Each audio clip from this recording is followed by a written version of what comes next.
Esto que estamos viviendo ahora, Rosario, ¿lo habíamos vivido, lo había vivido el país en alguna otra época?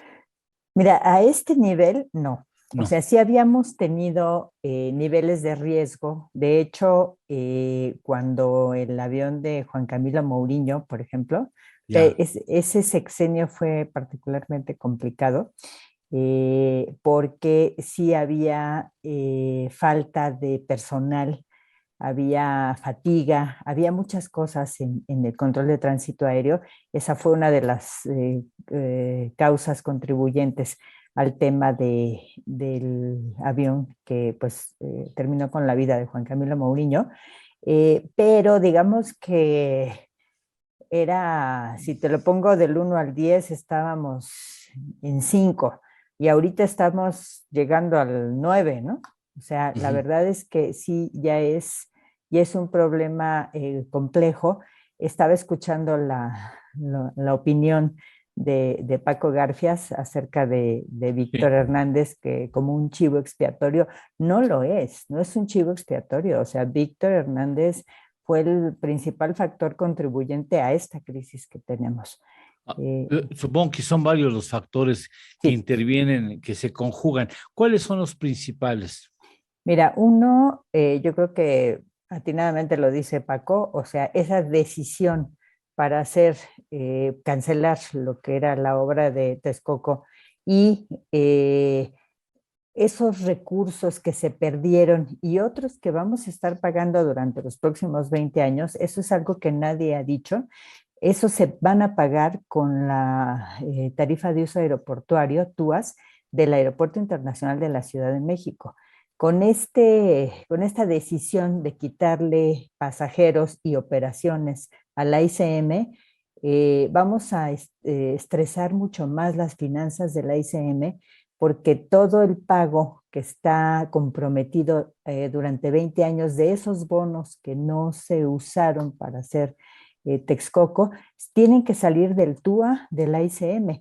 Y si tú le quitas pasajeros, obviamente vas a tener menos Menos dinero. ingresos. Exacto. Entonces aquí vamos a tener un problema de A finanzas ver, fuerte. perdóname que te interrumpa. A ver, para Sí, dejarlo muy claro, durante los siguientes 20 años, o sea, sí, de las siguientes 2 décadas, el impuesto por el uso del aeropuerto de la Ciudad de México va a ser destinado a pagar los bonos que fueron comprados, que fueron implementados y adquiridos por inversionistas para apoyar la construcción del aeropuerto de Texcoco. O sea, así es. vamos a pagar en abonos en 20 cómodos años, ¿no? Así es. Esos bonos que tienen los tenedores de esos papeles por haber confiado en que iba a haber un aeropuerto de poca madre, así, Así es.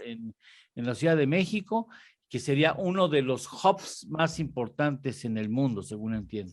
Así es, así es. De hecho, ese dinero va directamente a un fideicomiso.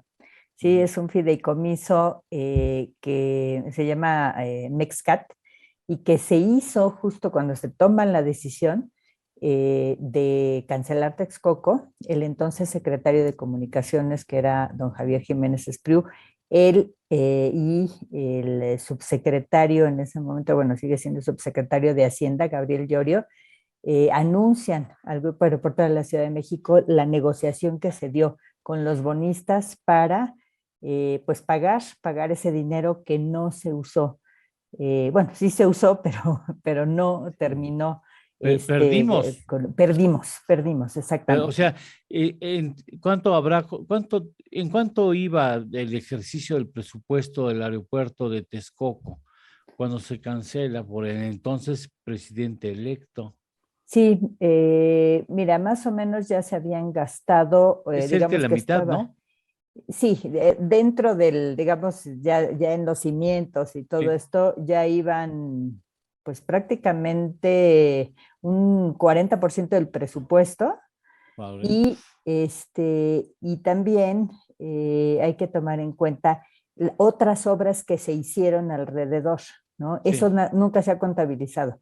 O sea, el dren principal, todo lo que fue pues el cambio de los cauces de los ríos para dejar bien establecido el lugar en Texcoco. Hubo una serie de infraestructuras que se crearon en la terminal del tren, que ya estaba la habilitación de la vía. O sea, había muchas cosas Y ya que estaban listas. ya estaban listas. Pero bueno, ahí empezó. Y después, como diría Jiménez Espriu, fue el pecado original, ¿no?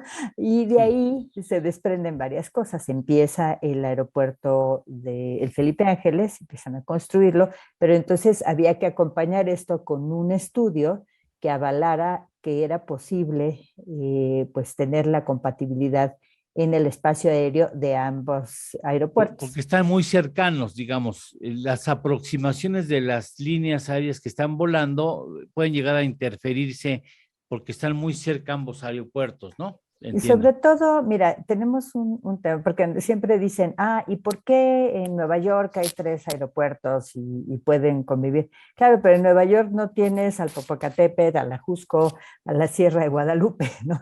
O Sí. sea, aquí tenemos un espacio aéreo muy complicado por la orografía del Valle de México.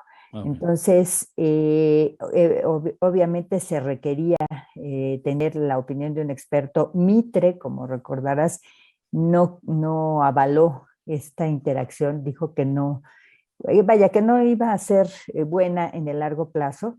Sigue siendo la opinión de la mayoría de los expertos en este tema, que en el largo plazo ambos aeropuertos no van a poder llegar a máxima capacidad por esta interacción que comentas y que hace complicado las aproximaciones y los despegues, y tienen que ser secuenciales, no pueden ser paralelos, ¿no? O sea que tiene que terminar una operación de despegue o de aterrizaje para que haya una de despegue o aterrizaje en el AIFA. O sea, En es el otro.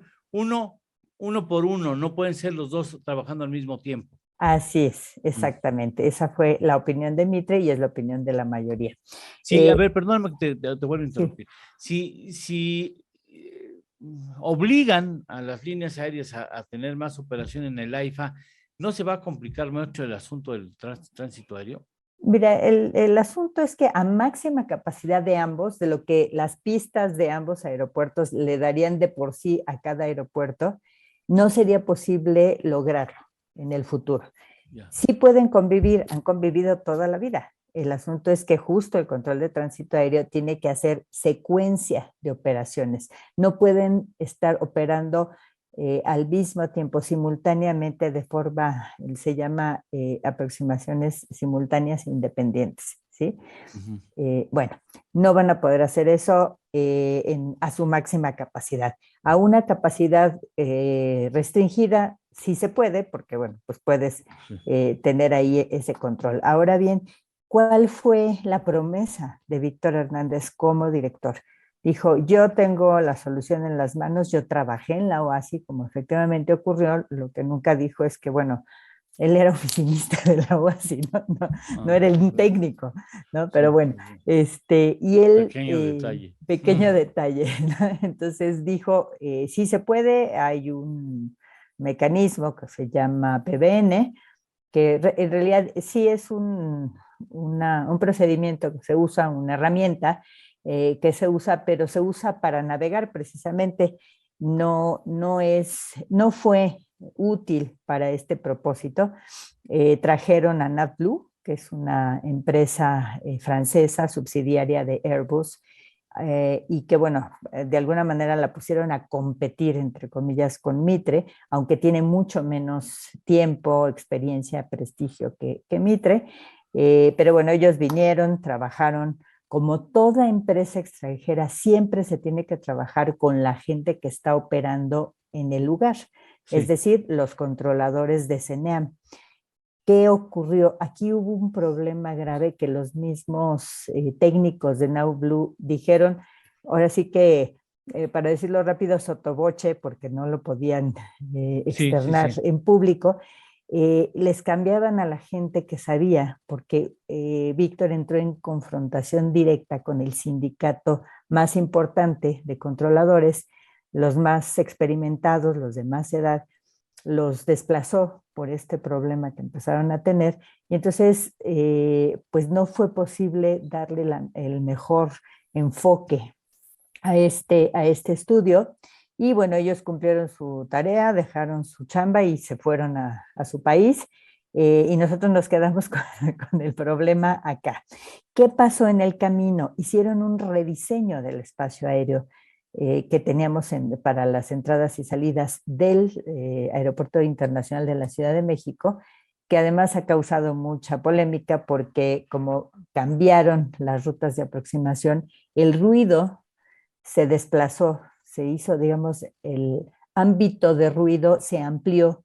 Ah, ¿Sí? Tenemos dos entradas en lugar de una, y pues esto lo que hizo fue pues una serie de protestas. Pero ese no fue el único problema ni el más grave. El grave verdaderamente es que los controladores a quienes pusieron a operar estos nuevos procedimientos no eran los más experimentados.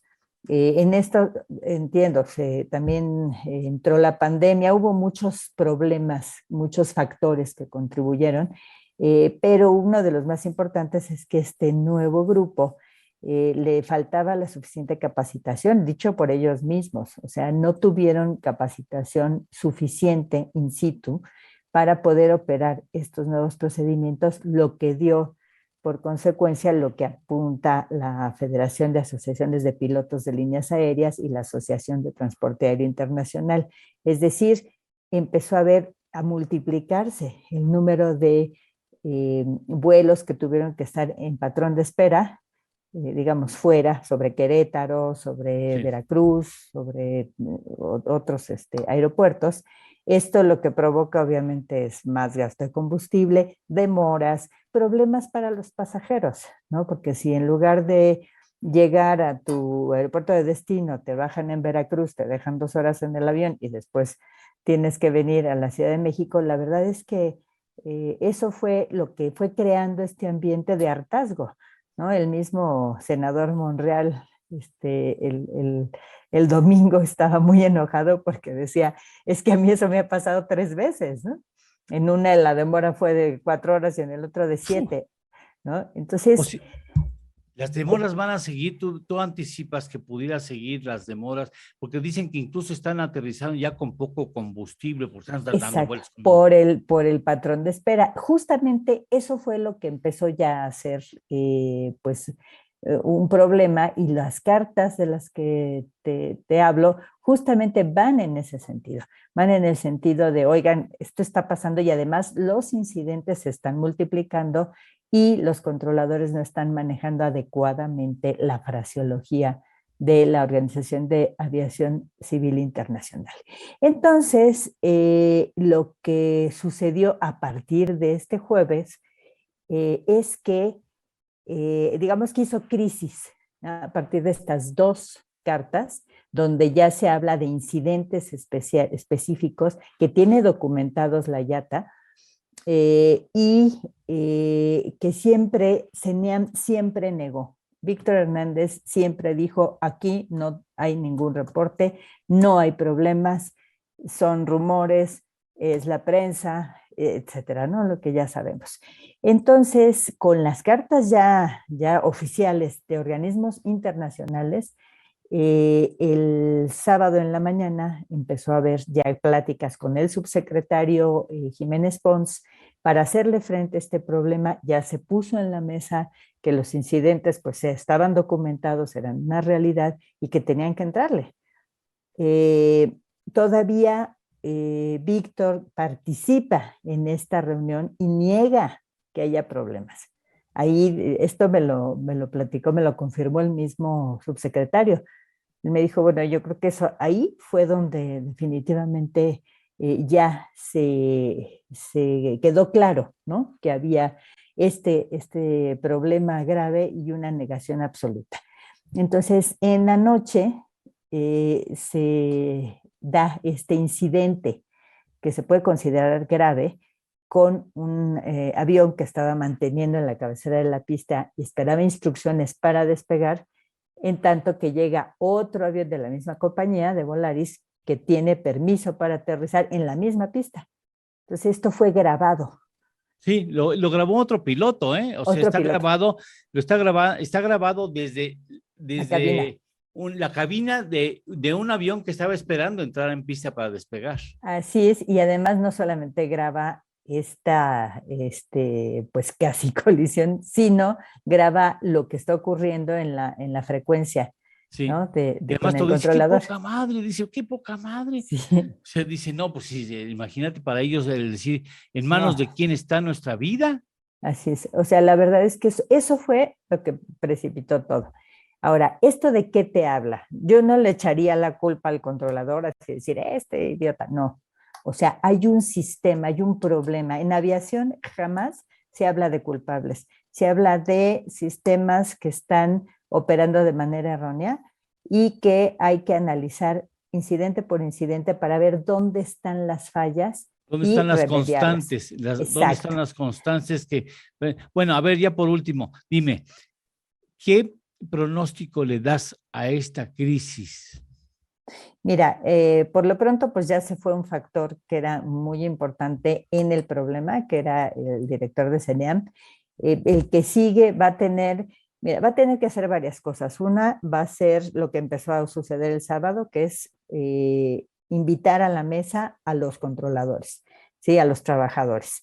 ¿Por qué? Porque ellos, pues, son los que están Sí. documentando todos estos problemas y son los que hablan de todos estos incidentes que se han multiplicado porque ellos lo están viendo. Tienen que invitar a la mesa a las aerolíneas, tienen que invitar a la mesa o las otras autoridades, porque no es un secreto, entre la Agencia Federal de Aviación Civil y CENIAM no había comunicación, tiene que haberla, CENIAM debe depender de la agencia y tiene que haber coordinación entre todos. Pero aquí se metió otro factor y esto es lo que ayer en la noche se vio en la Secretaría de Gobernación. ¿Cuál es el otro factor? El tema de que quieren limitar en un 25% las operaciones en el Aeropuerto Internacional de la Ciudad de México. Entonces, esto Para lo que va a llevárselas hacer a la IFA. para llevárselas a la IFA, ahí dijeron, digamos que piadosamente, que donde quisieran, en Toluca o en el AIFA. Sospecho que Ah, Toluca va a mira, empezar a tener, qué va a empezar a generosos. tener operaciones, claro. Oye, ¿y esto no puede agravar esa crisis? No, porque Toluca, ahí sí Toluca tiene, digamos, un espacio distinto, ¿no? No está como Sí. directamente Ahí relacionado sí con puede este tener problema. trabajo en paralelo, ¿no? Así es. Bueno, Pero por otro lado, hay que tenerlo en cuenta, el asunto no se ha resuelto, ¿eh? O sea, sí hay una intención de analizar el problema en todos los ángulos, con todas las personas involucradas y empezar a ponerle remedio a sí. cada una. Vamos a verlo en los próximos meses, ¿no? Rosario, te agradezco mucho que hayas tenido la gentileza de estar con nosotros. Muchas gracias. No, Saludos en gracias. casa. Muchas Gracias a ti. gracias.